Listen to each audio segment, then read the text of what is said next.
It was a cold day on a lonesome Mississippi farm.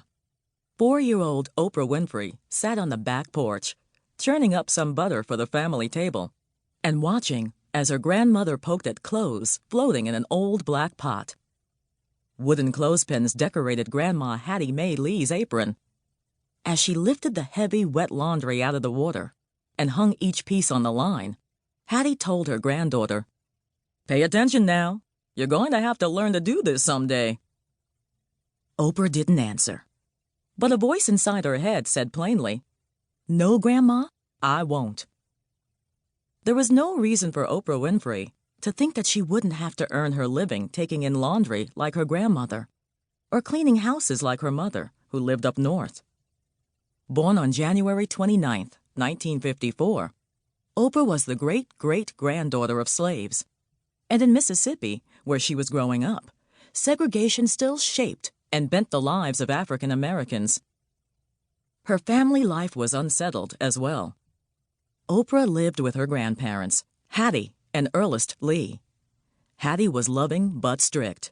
Ernest was a frightening figure who would throw things at Oprah or shoo her away with his cane.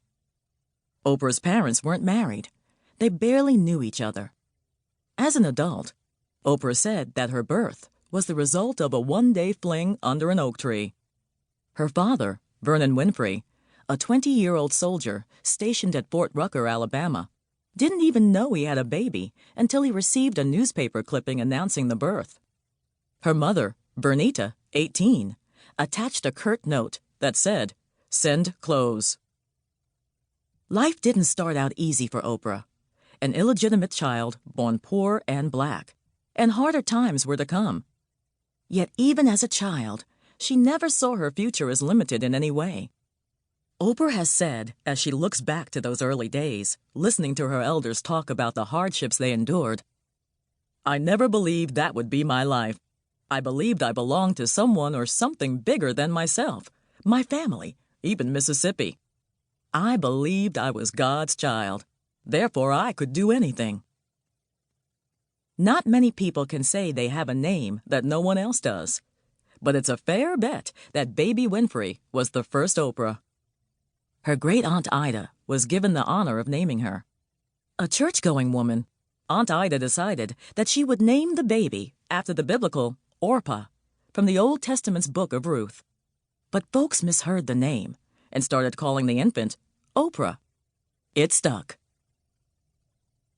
The town where Oprah Winfrey was born has an unusual name, too, Kosciusko. 70 miles north of Mississippi's capital of Jackson, set between the Big Black and Pearl Rivers, it takes its name from Thaddeus Kosciusko, a Polish general who fought in the American Revolution.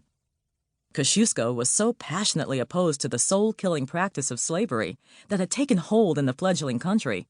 He left money in his will to buy the freedom of Thomas Jefferson's slaves.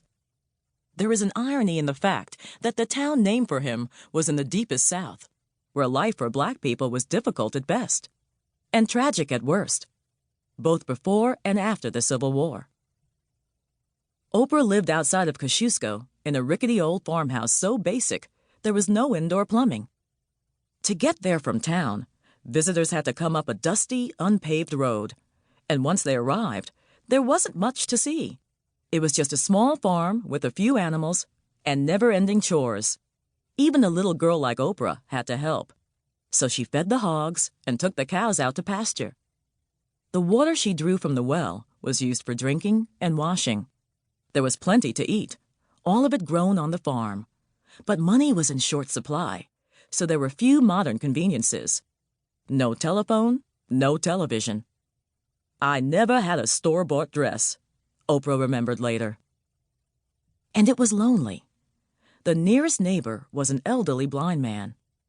One night, Hattie had to scream for him when Ernest loomed menacingly over the bed where Hattie and Oprah slept.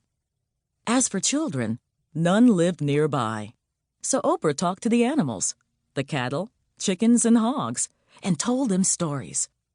Her one toy was a doll that Hattie had fashioned from a corn cob.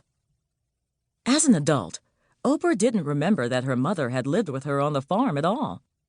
It seemed as if she had always been gone. Actually, Vernita stayed on the farm until Oprah was about 4.